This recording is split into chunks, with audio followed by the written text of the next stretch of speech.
Crowds in Tehran chanting death to America and Israel at the funerals of top terror leaders and nuke scientists killed in last week's strikes. Meanwhile, Israel focusing on making the world a safer place by taking down a Hamas co-founder and architect behind the October 7th attacks. Now, President Trump, hopeful a ceasefire is near, posting overnight, make the deal in Gaza, get the hostages back. Our next guest says the president knows ultimately there cannot be peace with a terror regime. Retired Brigadier General Amir Avivi has led thousands of IDF combat soldiers. He joins us now from Israel. Thank you so much for joining us. So I guess my first question to you is this. In taking out this terror leader, how long had he been on the IDF's radar, and how big of a deal is it that he has been taken out?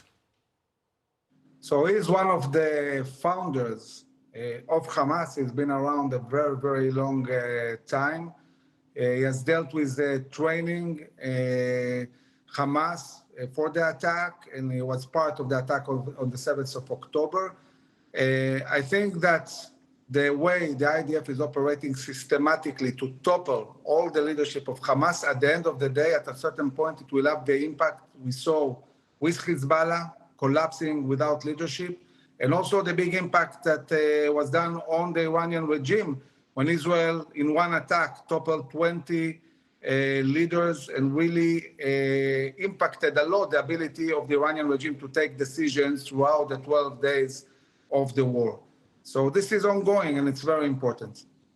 So I don't know if you heard earlier with Trey Yink's report from Tel Aviv talking about, he mentioned that the mood in Israel is more hopeful now, in large part because of President Trump's involvement in trying to reach a peace deal. Can you kind of describe all of that for us? Yeah, so we understand that after the big win together with the U.S. against Iran, it's obvious this is going to impact also Gaza. It's important to understand in Gaza we have three clear goals of war. We have to eradicate Hamas as a governmental and military entity. We cannot have Hamas in Gaza.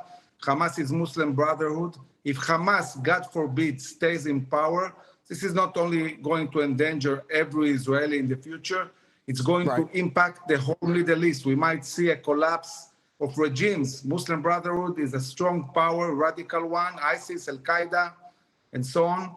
And we cannot have this power staying.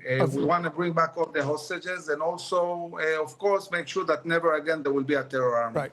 And of course, Hamas has not done any favors for Gaza either. General Avivi, thank you so much for joining us.